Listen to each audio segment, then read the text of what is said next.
आकाशवाणी भोपाल से प्रस्तुत हैं प्रादेशिक समाचार।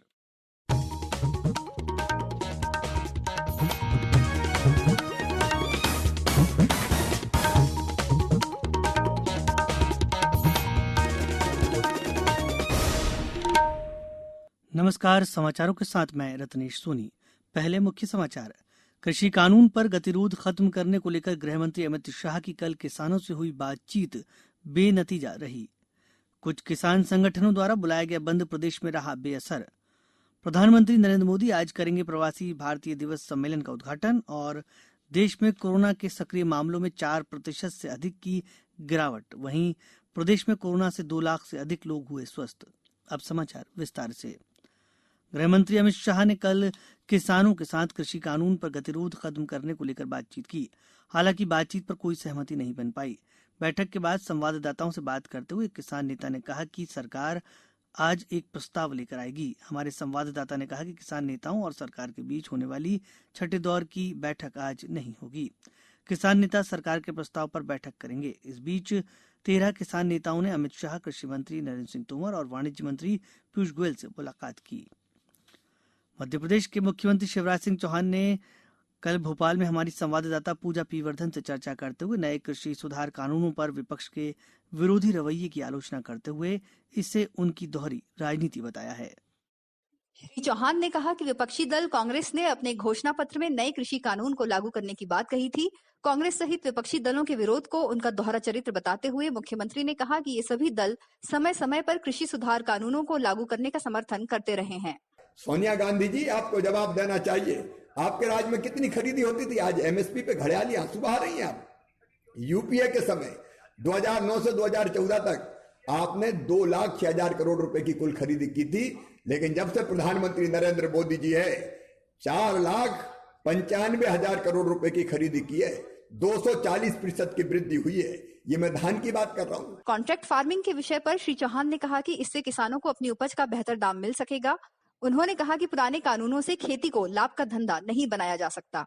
निश्चित तौर पर केवल पुराने कानूनों से आप खेती को लाभ का धंधा नहीं बना सकते।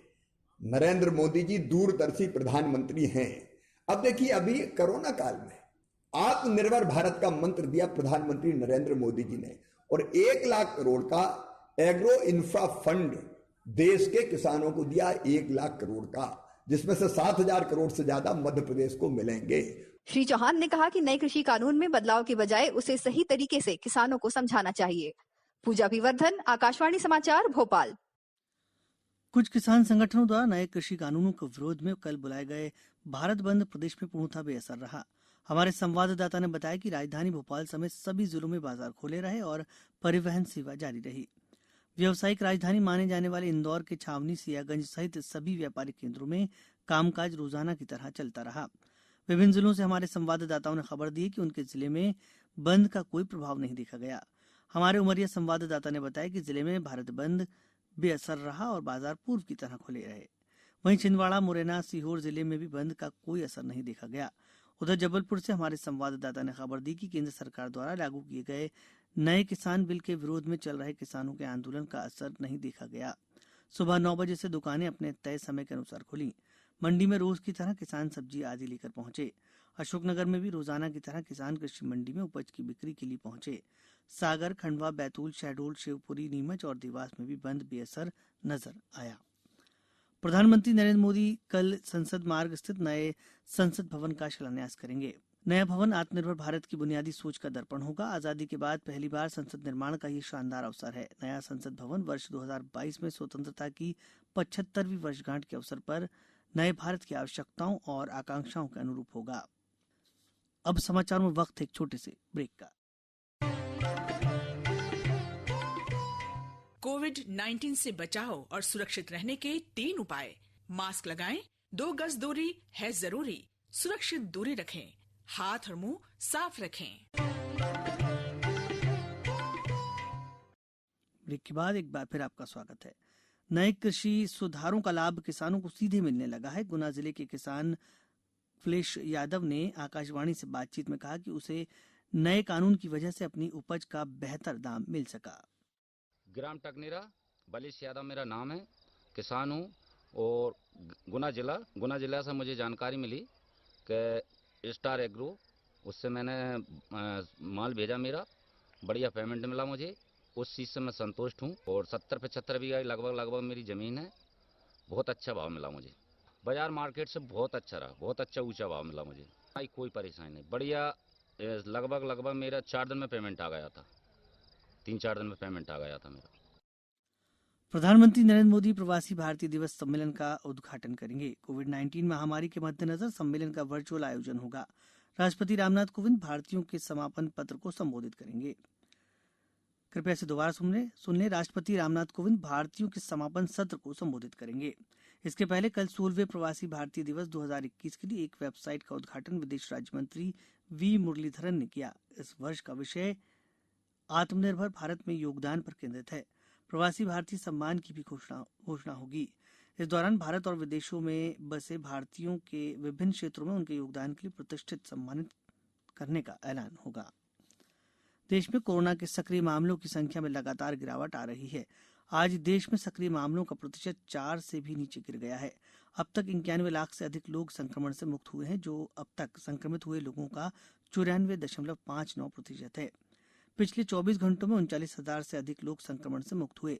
इधर प्रदेश में कोरोना संक्रमण से स्वस्थ होने वालों की संख्या 2 लाख से ज्यादा हो गई है, जबकि सक्रिय प्रकरण 13,000 के आसपास बने हुए हैं। सीहोर से हमारे संवाददाता ने बताया कि जिले में पिछले 24 घंटे के दौरान 30 व्यक्ति की कोरोना जांच रिपोर्ट पॉजिटिव प्राप्त हुई है। बैतूल में 15, मंडला में 3, देवास में 15 नए मरीज मिले हैं। उधर जबलपुर में 56 मरीजों के स्वस्थ होने पर आज उन्हें विभिन्न अस्पतालों से छुट्टी दी गई। यहाँ 49 नए मरीज भी मिले। बड़वानी में 8 लोगों की रिपोर्ट पॉजिटिव आई है। प्रधानमंत्री नरेंद्र मोदी ने कहा है कि दक्षिण एशियाई क्षेत्रीय सहयोग संगठन सार्क समूह की पूरी क्षमता का उपयोग आतंकवाद और हिंसा मुक्त माहौल में ही किया जा सकता है। 36वें सार्क घोषणा पत्र दिवस पर अपने संदेश में प्रधानमंत्री ने सदस्य देशों से आतंकवाद की समर्थक और पोषक ताकतों को हराने के लिए संकल्प करने और सुरक्षित एवं समृद्ध दक्षिण एशिया के निर्माण के लिए काम करने की अपील की। सार्क घोषणा पत्र दिवस हर साल 8 दिसंबर को मनाया जाता है। सन 1985 में इसी दिन सदस्य देशों के राष्ट्राध्यक्षों ने ढाका में हुए पहले सम्मेलन में इस संगठन के घोषणा पत्र पर हस्ताक्षर किए थे। प्रदेश के सरकारी और निजी औद्योगिक प्रशिक्षण संस्थान में खाली सीटों पर आवेदक 10 दिसंबर तक आवेदन कर सकते हैं। तकनीकी शिक्षा, कौशल विकास एवं रोजगार विभाग द्वारा ITI में फिर से प्रवेश प्रक्रिया कल से प्रारंभ की गई है।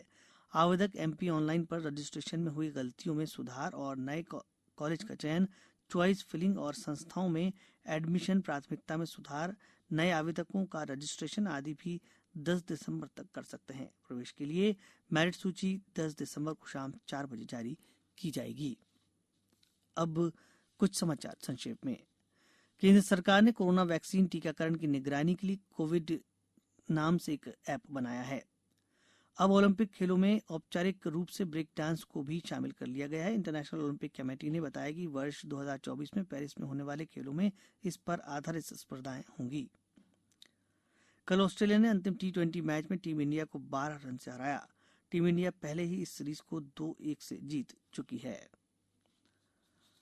अंत में मुख्य समाचार एक बार फिर।